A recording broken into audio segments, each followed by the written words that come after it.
patients may think they're just getting older, and of course, hopefully they are, and they will continue to get older. They may have gained some weight or feel that they are not in good physical condition.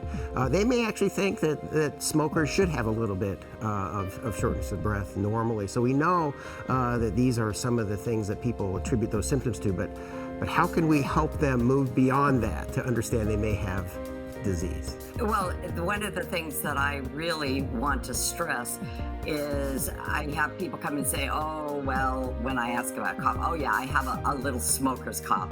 I want to stress that there is no normal smoker's cough. If you are a smoker, current or former, and you're having coughing a lot, you need to have that evaluated, and no clinician should let that slip by.